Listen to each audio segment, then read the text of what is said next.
Welcome.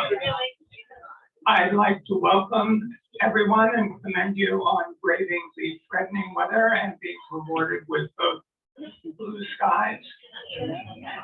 And also, I think, 2 great books and 3 great authors. Okay. So thank you very much for attending. My name is Fred Zurm. I represent the Friends of the Chautauqua Writers Center. We're a group that aims to encourage writers and writing on the institution grounds and beyond by supporting and supplementing the activities of the institution's Writers Center. Every week we have events aimed at helping writers. This is one of them. Every Thursday at 12:15, we have the Authors Hour here on the porch, and also if the Wi-Fi cooperates on Zoom, and later posted on YouTube. On Sundays at 5 o'clock, we have open mic up on the 2nd floor in the Prose Room. If you're 18 years old or older, and I think most of you qualify, you can read about 3 to 5 minutes of your works. That is without critique. However, if you would like your writing critiqued, of course, you can always sign up for the Writers Center classes. But if you want to get some feedback for free, 1:15 after the poetry brown bag on the porch, up in the poetry room, either Janae or I lead a informal reaction to 1 page of your writing. Bring 10 copies just in case the attendance has been going up under Janae. We'll see if it plummets when I take over or not.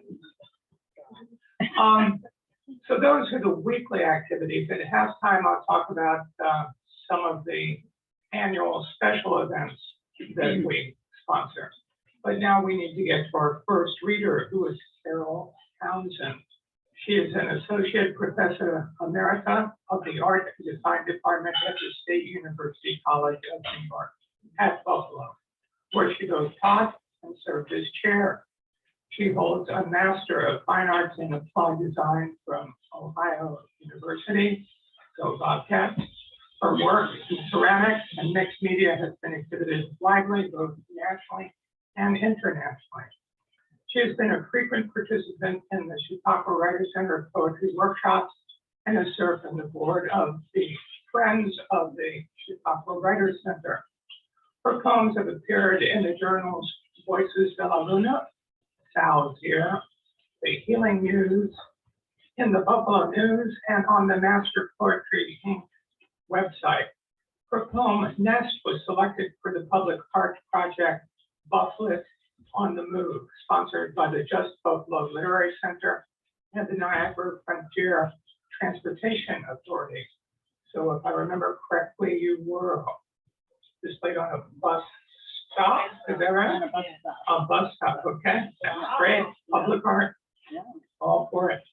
She has been an invited reader in The Gray Hair, Rooftop, Word Flight, Red Door, Literary Cafe Series, and a musical piece of that in Buffalo, New York. And of course, she's been part of the Authors Hour.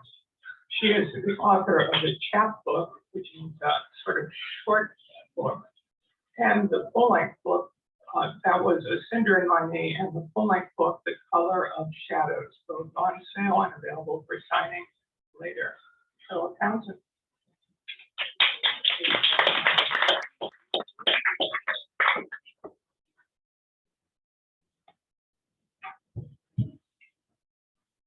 Thank you, Fred Zurm, for all your work on behalf of the Friends of the Chautauqua Writers Center.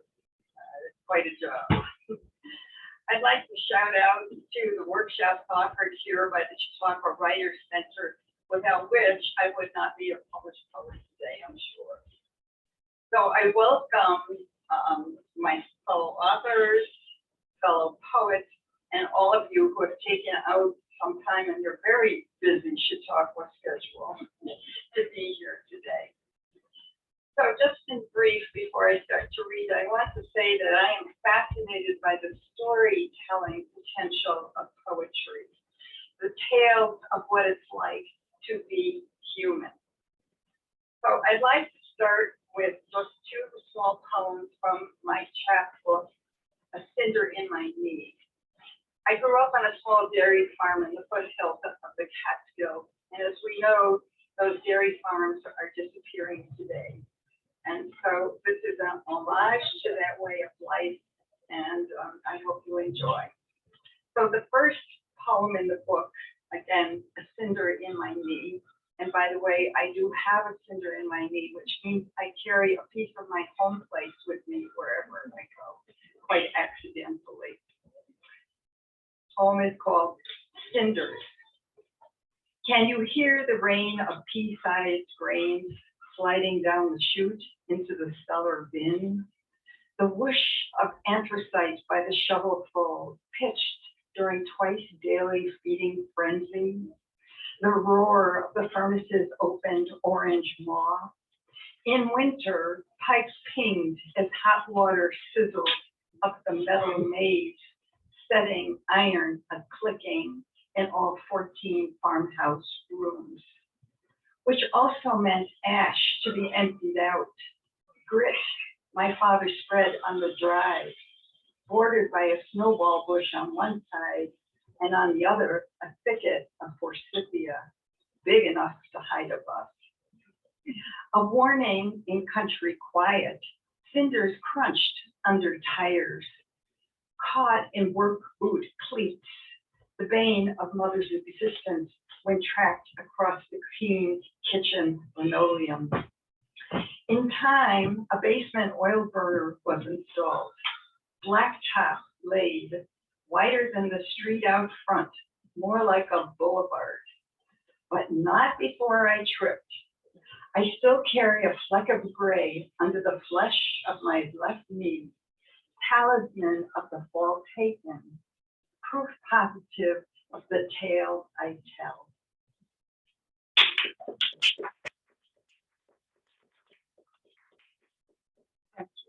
The next poem is called Gallivanting, and this is a term that my father used to use that I thought for sure he had made up.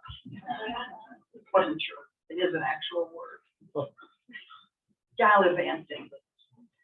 Sundays in June, the four of them would pile into the car for errands, the purchase of baling twine, a tractor part, though mother and daughters envisioned a clothing store, a flower shop, or even the Jeffersonville pharmacy. Her father drove with one hand on the wheel, avoiding highways, snaking along back roads, following old wagon paths around foothills. With a travel agent's gusto, he pointed out the same landmarks every time. Old Man Tulp's barn, the lightning damaged oak. When they ate at the counter in no-name places, he struck up conversations with strangers, ordered cherry pie with his coffee, gulped black from heavy-bottomed cup, winked at waitresses, said he never ate desserts. Her mother, who always asked for rhubarb or apple pie with her tea, would roll her eyes and run her finger along the edge of the mug, checking for cracks. Siding with their mother, wishing to sit at cloth-covered tables with proper silver and china, back tables at the pharmacy would do. The daughters said nothing because secretly their father whetted their appetites for wolfing down the world, the real world.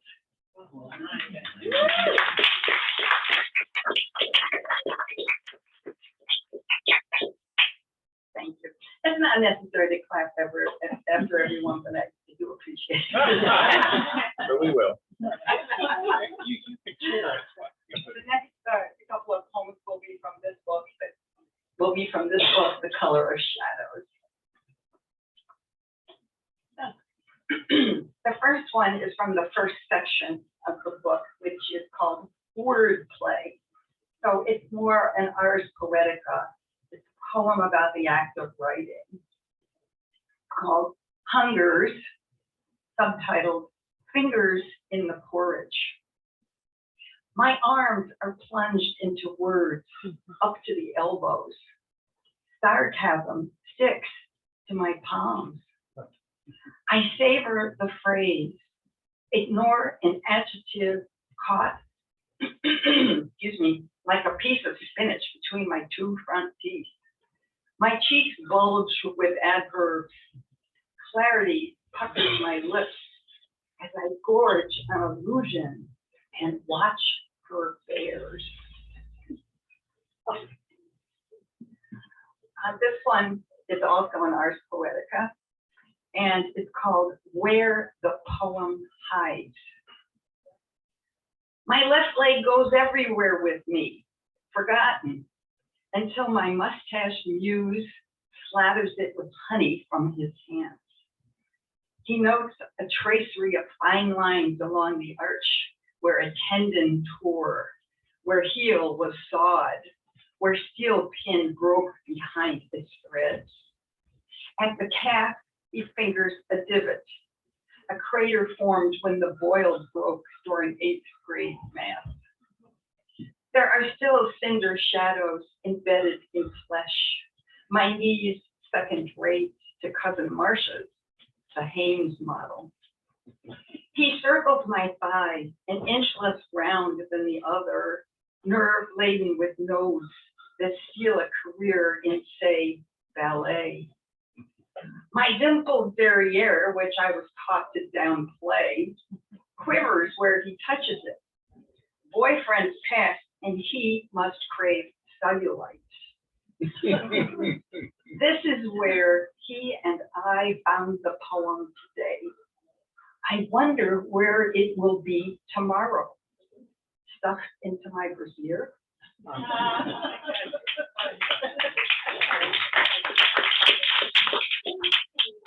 One never knows where one's inspiration lies. This next poem is a little short poem, and it's the one that appears on a bus stop on the corner of Genesee and North Bailey in Buffalo. I had hoped to be on a bus, but Lucille Clifton beat me out. It's called Nest. Like a sparrow gathers grasses and threads for her nest, a safe basket for her brood, I collect scraps of thought on strips of paper that one day excuse me, will be wound into poems, strong vessels to contain my life. Oh, bravo.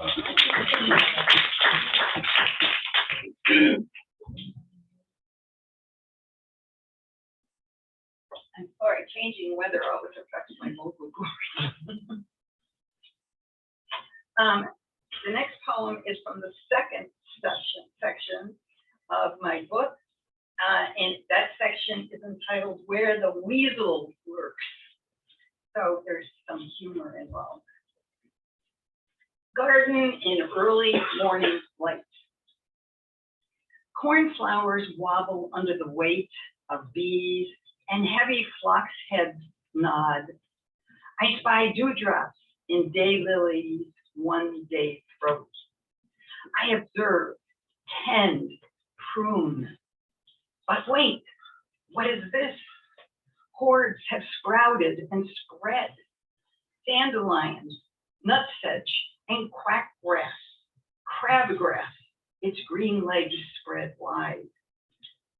Trowel, shovel, and hoe, two-tongued digger, weed whacker, pitchfork, and tiller, don't fail me now.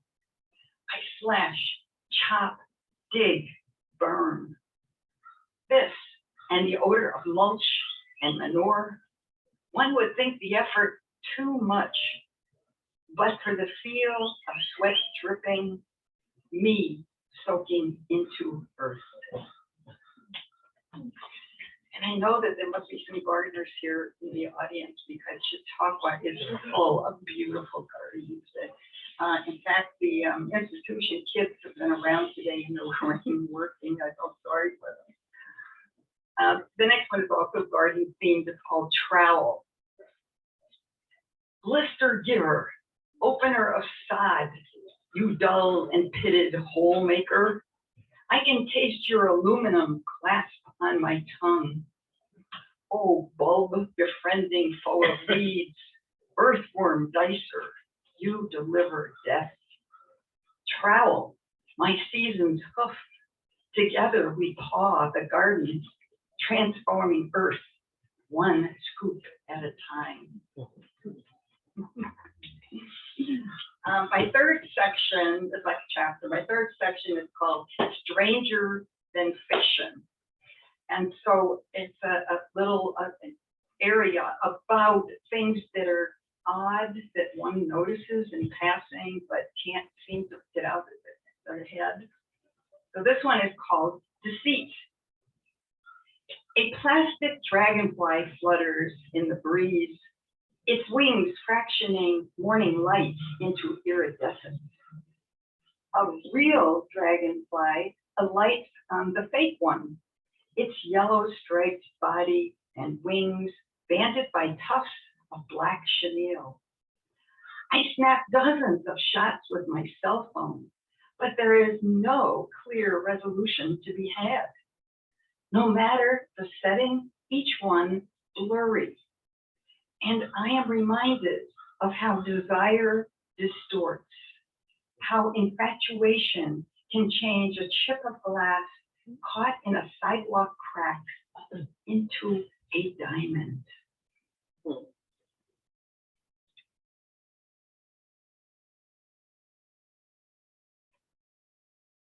Some of you may have been to Florence and crossed the bridge over the Arno. This one's called Bridge. I point to the Arno, so coffee-hued the ducks float undetected. Gesture toward the Ponte Vecchio with its crown of mud-colored shops in whose windows gold glints. Tomorrow, I will stand in a long line at the Uffizi, climb steeply angled stairs under the pimply security guard's glare to behold the Venus on her clamshell, larger than imagined and brighter, and gape at the Duke of Urbino. His small portrait panel barely contains the damaged nose, the wiry black hair. He adored his second wife, the Duchess, who was painted pallid, a posthumous shadow. They gazed at each other across centuries through oil-glazed eyes.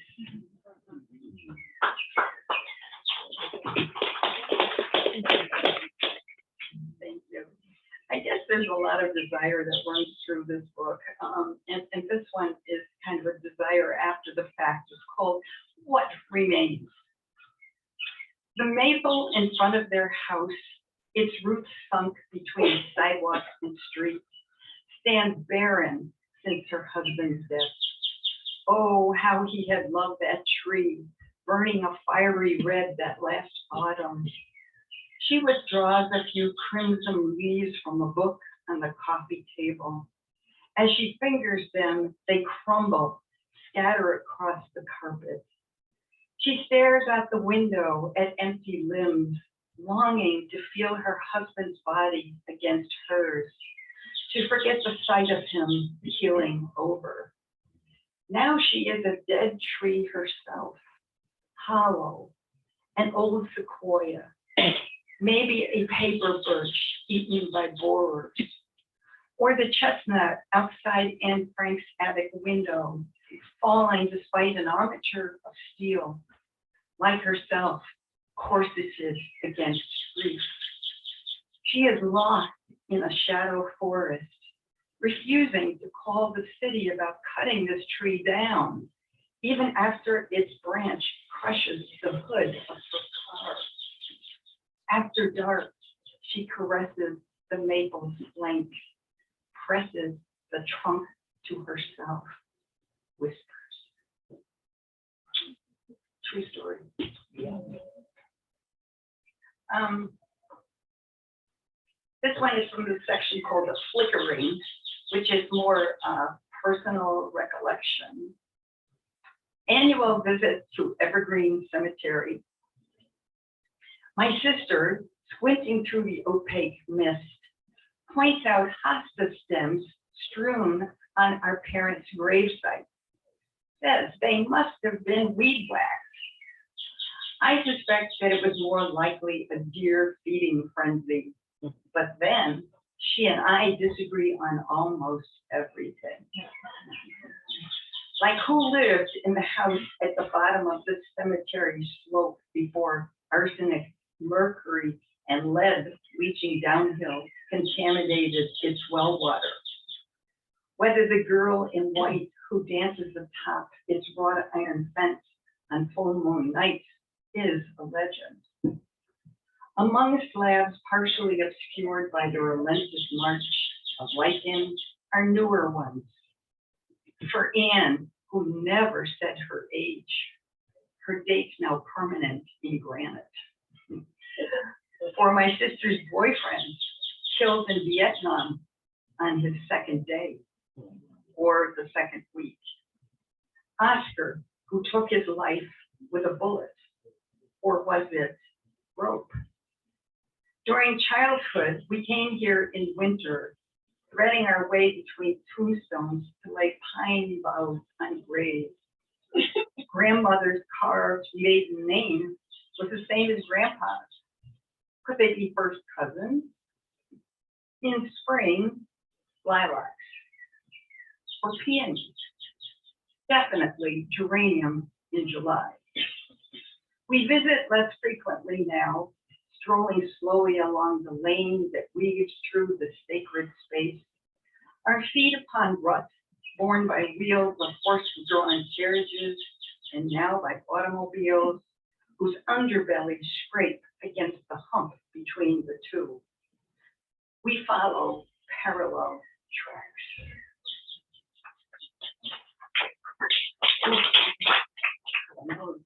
Okay.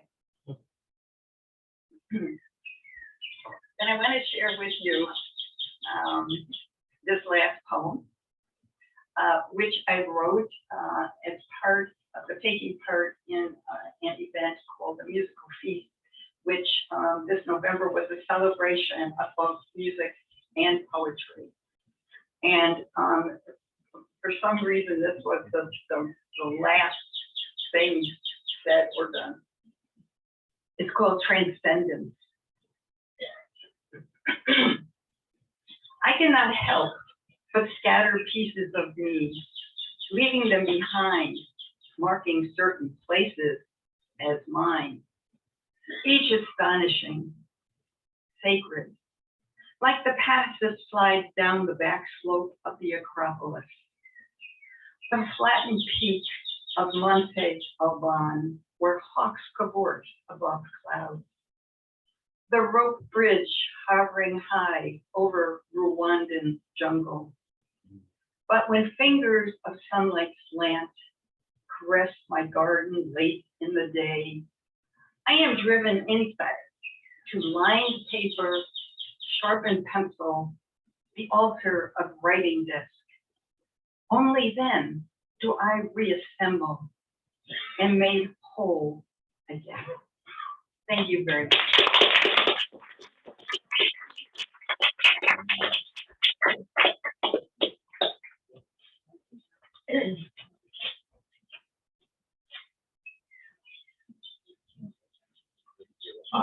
Carol, I love the way you combine sort of the artist's eye with almost the musician's ear for how language sounds. So that's wonderful, unbeatable combination.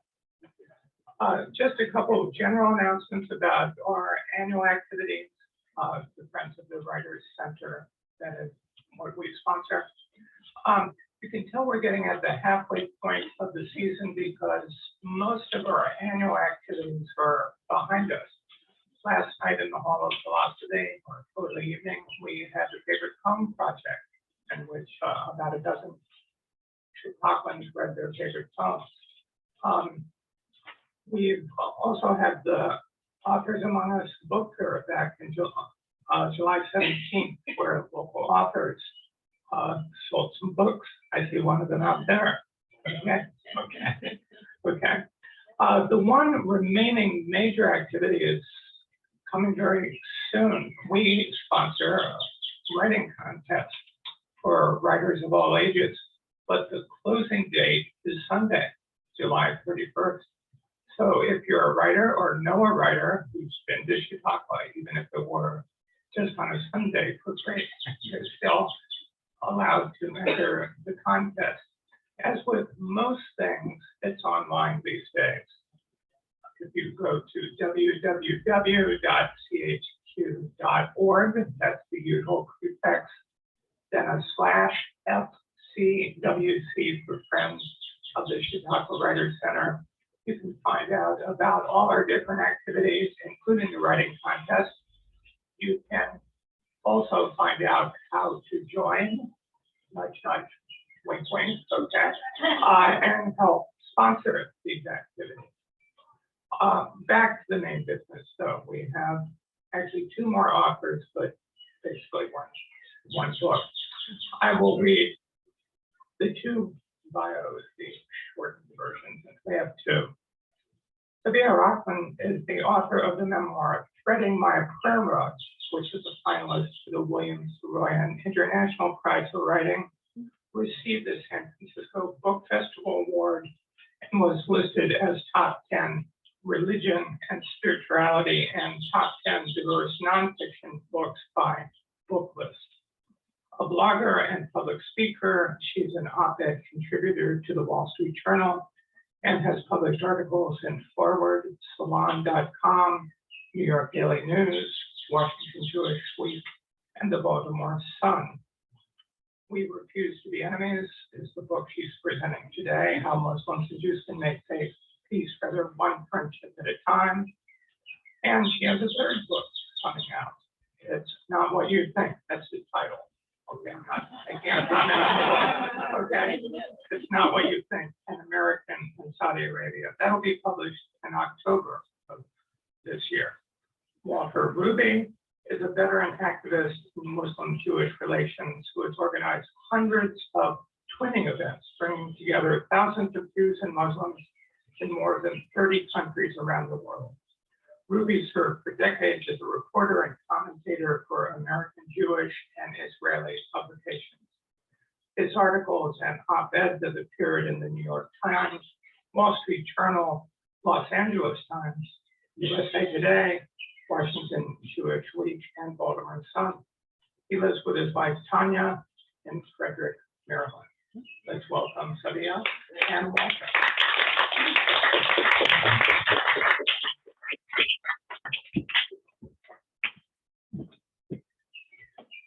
Good afternoon. Thank you, Fred, for that introduction. Thank you all for braving the rain and bringing sunshine today. I grew up in Pakistan. I had never met a Jewish person. Pakistan was and is pro-Palestinian. It has not recognized Israel. So I grew up viewing all Jews through the lens of the Israeli-Palestinian conflict. In fact, my father's passport was stamped, all countries of the world except Israel. And that is literally and figuratively where I came from when I came to the United States in 1971. How about you, Walter? Had you ever met a Muslim? Well, I had never met a Muslim until I was well into my 20s. I grew up a lonely Jewish child in a Gentile suburb of Pittsburgh, and kind of a turning point for me was I read the book Exodus by Leon Uris about the birth of Israel. It moved me, and then was as though a magic fairy greeted my happiest wish.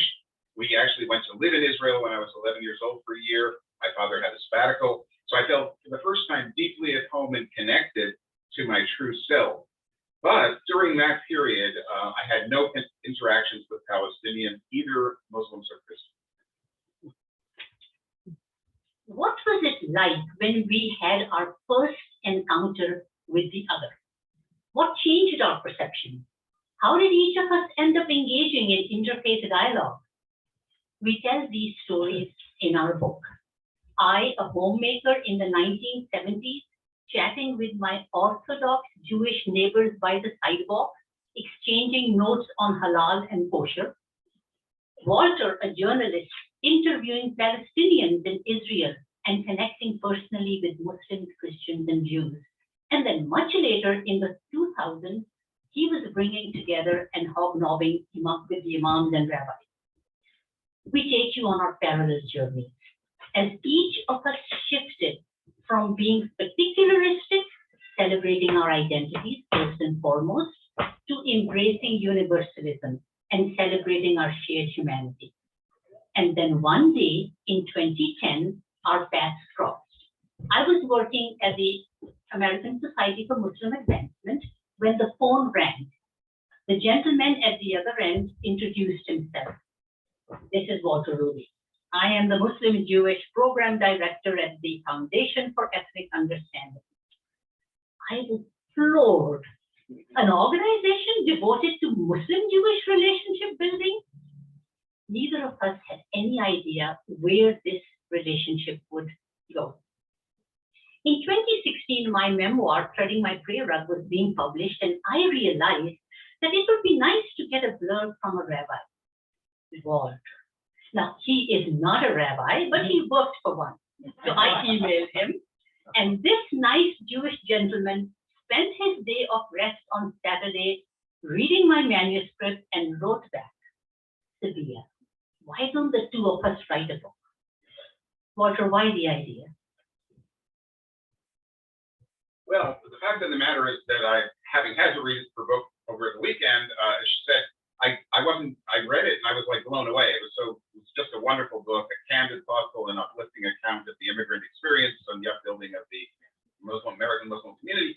And it turned out I had been looking fitfully for a Muslim co-author for quite a while at that point, because I had wanted to write a book about our movement, Muslim Jewish movement, and share an account of our success, because too few people know about it, and that's still true. But the thing is that when we finally got together, and it was after the 2016 election, there was a new element, which was that I wanted our book to serve as a manifesto as to why Muslim-Jewish alliance is so needed at this time in history, when both of our communities feel threatened by the rise of bigotry and authoritarianism in America. As the two largest religious communities in America, we must stand together in support of democracy, human rights, and religious freedom, all of which make Muslim and Jewish life viable in this country. At a time when our communities are at risk, we simply don't have the luxury to allow the Israeli-Palestinian issue to tear us apart. Too much is at stake for both communities. So, Sabeeha and I sat down in 2017, and we figured out what this book is about, and we decided that there were 4 principles that are at the core of our book and at the core of the relationship.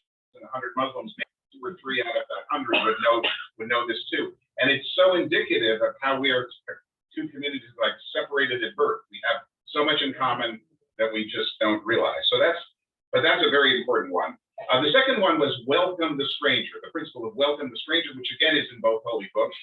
And in our book, we tell the story of our 2 mothers. Both of our mothers were refugees. My mother fled from Nazi Germany to America, and Sabeeha's mother fled from India to make a home in newly created Pakistan. What they endured on their trips, which we have profiled in the book, is so similar to what many refugees are going through today, all the horrible stuff you have to go through, including obviously Muslim refugees who are trying desperately to get here and to save their lives, stymied by bureaucratic indifference and bigotry. So welcome the stranger, very, very important. Third one is Islah and Tikkun Olam. So what does that mean? Islah is the Arabic for reform, a term for reform and making society better. Tikkun Olam means repairing the world in Hebrew. And to me, they convey the common moral imperative in both our faiths to help those who are most in need. And we've gone out together in many of the twinnings and feeding the hungry together, visiting the sick, cleaning up parks together, and together reinforcing that commonality. So those are the first three. Sabeeha, do you want to share the fourth? The fourth principle that unites us is standing up for each other. In February 2016, Rabbi Jesse Olipsky and his colleagues marked the Sabbath by getting arrested after they sat down in the middle of the street in New York City protesting the Muslim travel ban.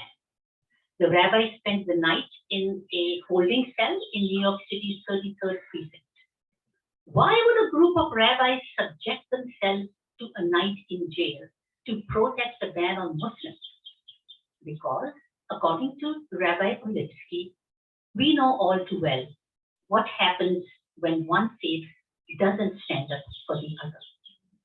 And then in 2018, the tables were reversed, and now it was turned for the Muslims to stand up for their fellow Jewish Americans. Tell us about it, Walter. So on October 27, 2018, I woke up that morning, turned on the TV, and saw this horrendous thing that a armed gunman, a neo-Nazi gunman, had broken into the Tree of Life synagogue in my hometown of Pittsburgh and murdered 11 Jews in prayer. To me, this was something I never experienced for the first time in my life, and I've lived a while. I did not feel safe as a Jew in America, and it was a very, very bleak moment. And what saved it for me was just seeing my Muslim brothers and sisters coming out to offer their support. First in Pittsburgh, Islamic Society of Pittsburgh, they came out to the Tree of Life, stood outside and just tell us what we can do. They started a fundraising effort, which became a national Muslim fundraising effort. Hundreds of thousands of dollars were raised in a couple of days. And finally, the next Shabbat, the next Saturday, there were memorial services in synagogues all over the country. But what no one knew is that so many tens of, I don't know how many thousands, I'll say thousands of Muslims and Christians and others just came out spontaneously to be part of those events. And I remember myself being at one such event in Temple in Northern Virginia, and just I was surrounded. I was in this room, we were like sardines in there. There were so many people that I was surrounded by hundreds and hundreds of Muslims who came there just on their own, just to offer their respects and their solidarity. We cried together and embraced, and for me, that gesture of solidarity was a light shining in the darkest moment and gave me strength to go on. So there are those moments of great, great inspiration, but Sabeeha and I both have had many challenges in this work. We don't want to be Pollyannish, and often what we call the two elephants in the room is what is what we're challenged with. The first elephant is the Israeli-Palestinian conflict. Surprise, surprise.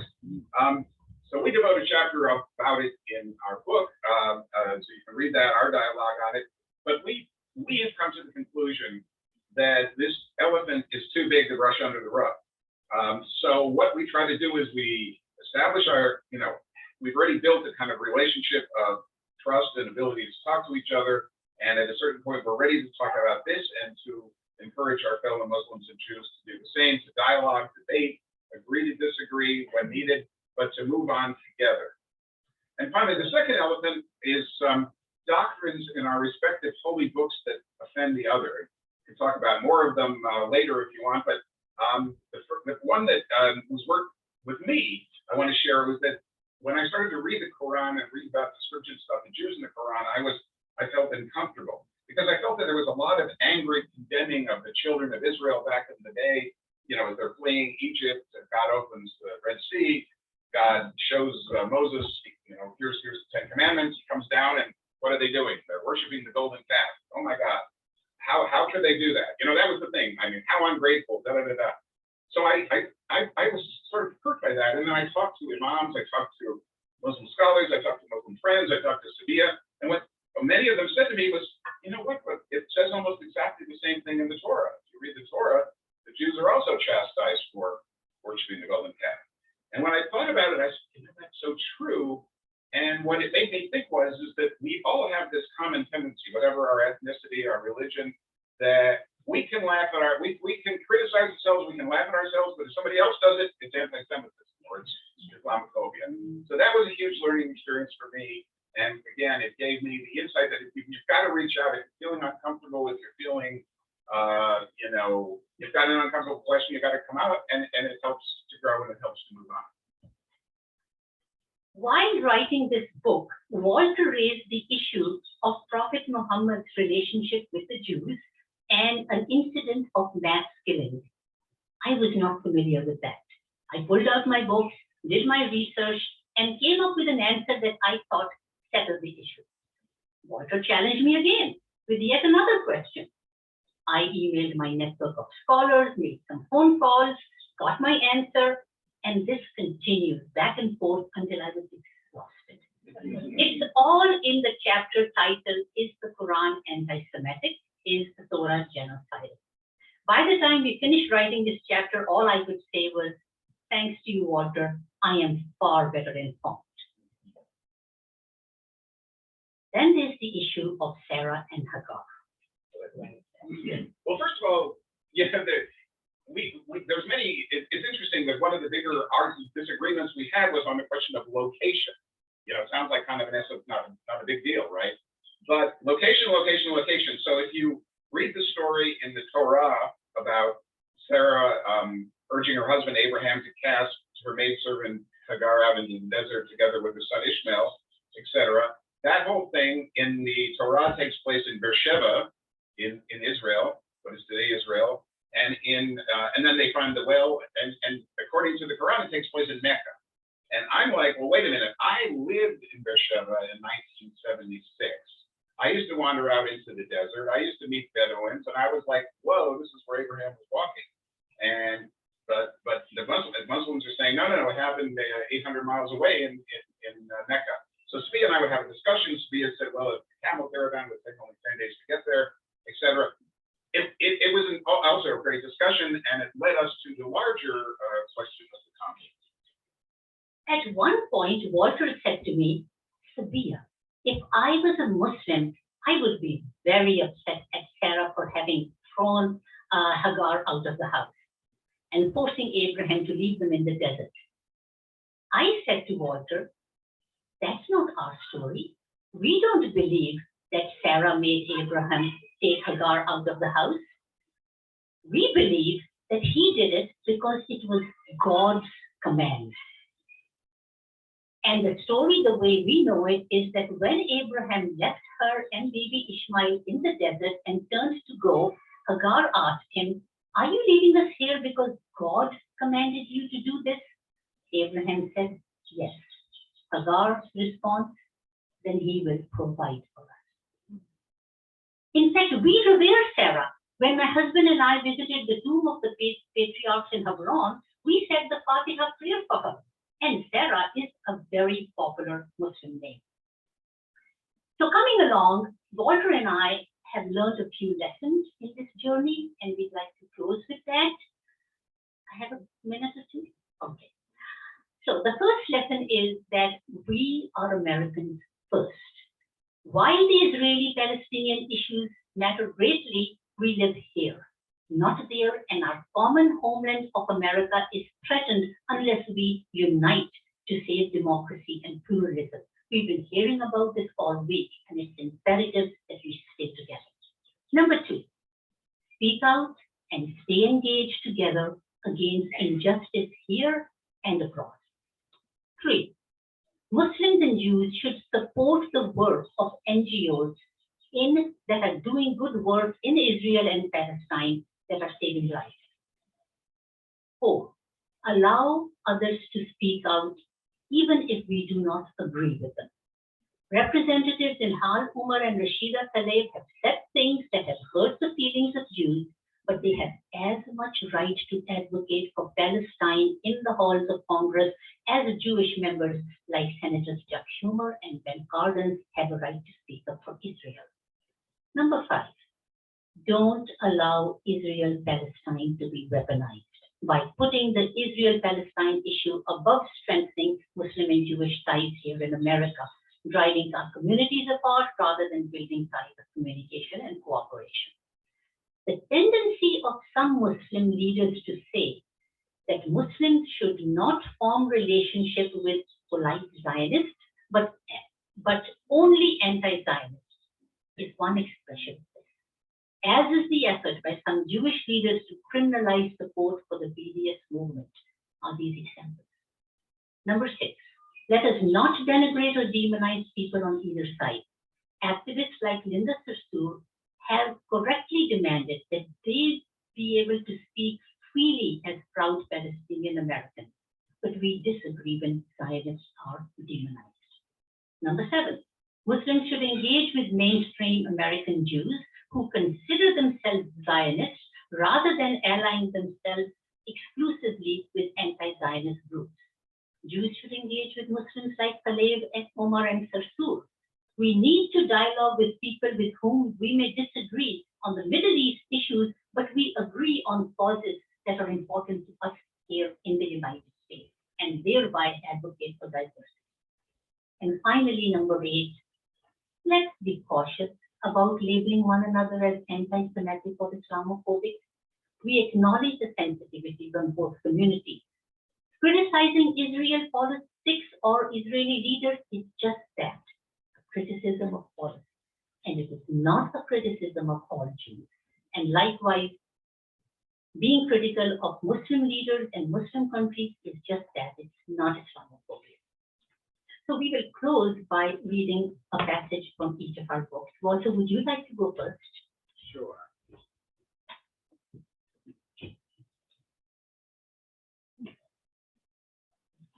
Okay, so when I was a young reporter, I just got my start in Israel when I was living in Israel in between the ages of 26 and 29. So I would go, part of my beat, I was in the north of Israel in Haifa. I was covering the Arab villages in up there. And it was a revelation for me in many ways. And I was just so moved by how incredibly warmly I was received. I was kind of went there with a little bit of apprehension, people being hostile, etc. They received me incredibly warmly, and we had very moving conversations. It was clear they were touched that a Jew would come out, and hear their side of the story. So the thing that on the other side, so that was beautiful. On the other side, many of my Israeli friends, Jewish friends, and some of my relatives would say to me, "Oh, Walter, well, you're a naive, you're a nice guy, but you're a naive American. You don't get it. You don't get the conflict here. It's been going on for 100 years. They hate us. We're trying to, et cetera, et cetera." And so I remember, so I heard that. I had to hear that because I was a newbie. I mean, I didn't know. I'd only been there a year. But I started to think, wait a minute. But it seems to me, I asked people, well, when have you had some of these kind of conversations? I didn't. Most of them would say I never did, or I was. And so, for example, I had a wonderful, wonderful cousin named Zev Sharon, of blessed memory, and his wife, Penina. They lived on a kibbutz in the Galilee. I used to go and visit them. He was one of my great heroes. But he was saying similar things. He was saying, hey, you don't really get it. So one day I was out walking in the field there, and I looked across and I said, my God, that village that I'm thinking about, where Father Elias Shakur, a Greek Catholic Palestinian who's a great leader, it's only 10 kilometers from here. You can almost see it. And I said, I wonder if Zev has ever been there. And I came back and I said to him, and I'll read just a little bit from the book. I said, over a fresh cup of coffee, I said, by the way, Zev, have you ever been to Evelyn? And he replied brusquely, of course I have. To which I said, well, when was the last time you were there? So he furrowed his brow and replied after some time. He said, after some thought, well, as far as I recall, I think I was there once in 1943. Now, this conversation was 1977, but still, So he saw my eyebrows go, I was like, aha. And he responded forcefully, okay, it's been a while since I've been there, so what? Don't think for a moment that just because you were there a few weeks ago and got sweet talked by that priest of yours, that you understand the Arabs better than I do. I don't need to go to Evelyn and meet Shakur and the others in order to understand what they want. And what they want is to destroy the state of Israel as soon as they can. And one way they're trying to do that is by pulling the wool over the eyes of Jewish dreamers like you. So I had to ask myself, was he right? I mean, Zev is a wonderful, wonderful person. But the more I thought about it, I said, no, the thing you have to do is you have to reach across. And this became a life lesson for me. If you're going to make those contacts, you have to go there and reach out and talk to people. And there's this transformative power of those kind of engagements that transforms everything. And you see that as a human, that person is a human being and not a sinister other. And that became probably the life lesson and has led me to all the work I've done ever since. And a bit from the chapter, Welcome the Stranger. I had never been inside a mosque, Rabbi Weinberg said to Khalid at Temple Shari Patila in New York. Khalid called the Islamic Center of New York, made an appointment for the rabbi to meet the imam after Jummah Friday prayers. Should I remove my kippah? The rabbi asked as they entered the mosque. Keep it on. Khalid noticed that many non-Muslim members of the community were filing into the mosque. The rabbi was very noticeable as a Jewish person. He sat down on the prayer rug beside Khalid, listened to the imam's sermon, and stood shoulder to shoulder with the congregation in prayer. As soon as the prayer was over, people started walking up to the rabbi. Thank you for coming, they said as they shook his hand. A distinguished-looking elderly man dressed in a white shalwar kameez walked up to the rabbi. I'd like to give you a gift, but I have nothing to offer. He then held out his hand and showed the rabbi his prayer beads. This is my tasbih. It is a family heirloom, which I treasure. I'd like you to have it. He placed the prayer beads in the rabbi's hand. The rabbi's eyes teared up. In those dark days, we witnessed many silver linings. We witnessed the best of America. Wasn't it Martin Luther King who said, only in the darkness can you see the stars? Here in America, the stars had clustered, shining their lights upon people of all faiths who were standing together. Thank you. Thank you for listening. Walter and I will be happy to sign the book. We accept cash, credit card, and Bitcoin.